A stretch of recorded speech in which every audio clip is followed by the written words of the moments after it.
Night வந்து மணி 10:45 இருக்கும். திடீர்னு ஒரு சவுண்டு கேட்டுது. என்னன்னு பார்த்தா கரகரன்னு இழுத்துன்னு போகிற மாதிரி ஒரு சவுண்டு. எல்லாம் அவ்வளோ திமிர, அவ்வளோ வேகம் வண்டி வந்து பேரிகார்டு மேலே மோதி அவ்வளோ லாங்காக போய் விழுந்துது.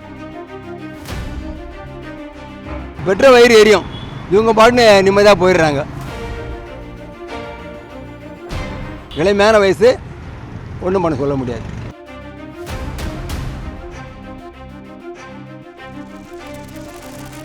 என்னோடய பேர் சிங்காரவேலு. இந்த சிபிஆர்எஸ் கிளப்பு ரிசர்வ் பேங்க் ஆப்போசிட்டில் டியூட்டி பார்த்துன்னுக்கிறேன். நைட்டு வந்து மணி 10:45 இருக்கும். திடீர்னு ஒரு சவுண்டு கேட்டுது. என்னன்னு பார்த்தா கரகரன்னு இழுத்துன்னு போகிற மாதிரி ஒரு சவுண்டு. பேரிகார்டு அங்கே அடுக்கி வச்சுருப்பாங்க. அதில் வந்து நடு ரோட்டில் ஒரு பேரிகார்டு உடஞ்சி போய் கிடக்குது. ஆப்போசிட்டில் நடு சென்டராக ஒரு மதில் வருமா, அதில் ஒரு கம்பம் இருந்தது. அது மேலே உழுது ஆள் அவுட்டு. ஆப்போசிட் அங்கே ஒருத்தன் உழுந்துக்கிறான் முதல்ல.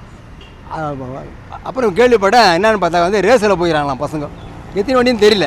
முன்னே போகிற வண்டியெல்லாம் ஓடாந்து அவங்க ஃப்ரெண்டை பார்த்து அழுகுறான்னு பார்த்தானுங்க. அந்த ஸ்பாட்லேயே ஒருத்தனுக்கு பேஸ்கெட்டில் அடிப்பட்டு ஒரு ரத்தம் அது வழி அப்படி அசிங்க கிடந்தது. ஆட்டோவில் ஏற்றினாங்க. அவர் போகிற வழியில் அப்புறம் ரெண்டு பேரும் காலி. மணி 10:45 அந்த டைமில். இல்லை, ரேஸ் போயிடறாங்களாம். எத்தனை வண்டியும் கணக்கு தெரியல. முன்னே போயிற வண்டியெல்லாம் வந்து ஸ்டாண்டு போட்டு ஓடாந்து பார்த்துட்டு அழுதுன்னு கிடந்தானுங்க. அப்புறம் லேட்டாக போலீஸ் வந்தாங்க. ஆம்புலன்ஸ் வரல, ஆட்டோவில் ஏற்றின்னு போனாங்க. மணி 10:45 அந்த டைமில்.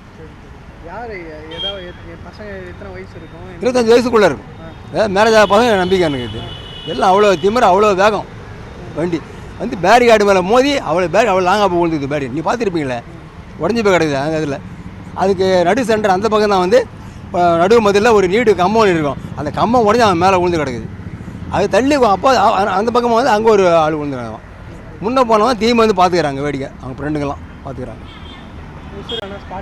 அப்பயே எங்கள் கேண்டீனில் டீ விற்கிற கடை ஒரு பையன் வேலை செய்கிறான். அந்த பையன் ஒன்றாந்து பாடியை ஆடோவில் ஏற்றினவன் வந்து சொல்கிறா போல் 2 பேருமே அவுட்னேன் காலினேன் அப்படின்னு போல் 2 பேரும் அவுட். ஆமாம் சார்.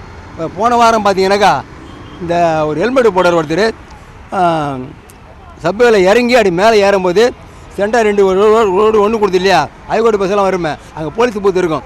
அந்த பக்கம் விழுந்து பஸ் ஒன்று ஏறி போச்சு மேலே. போன வாரம் நடந்த நிகழ்ச்சி அது. அதே மாதிரி அடிக்கடி ஆக்சிடென்ட் ஆகுறது பழக்கமாகி போச்சு.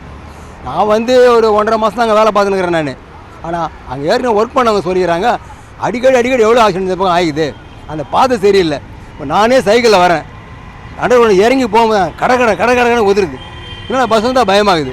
டக்குன்னு இறங்கி தள்ளினே வந்து லெஃப்ட்டில் வந்து நான் பாட்டு மெஷின் வரேன் வீட்டுக்கு.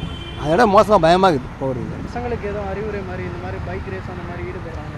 அது நம்ம குடும்பத்து பசங்களுக்கு அறிவுரை வழங்குறேன், பார்த்து போங்க சொல்லிட்டு. மற்றவங்களுக்கு இந்த காலத்தில் இருக்க சொல்லி பலன் இல்லை. அவங்கவுங்க இப்போ என்ன பெட்ரோல் வயிறு எரியும். இவங்க பாட்டுன்னு நிம்மதியாக போயிடுறாங்க. நம்ம பிள்ளைங்க நாம் கண்டிக்க முடியும். யார் என்ன சொன்னாலும் அது பற்றி கேட்குற வயசு இல்லை இந்த காலத்தில்.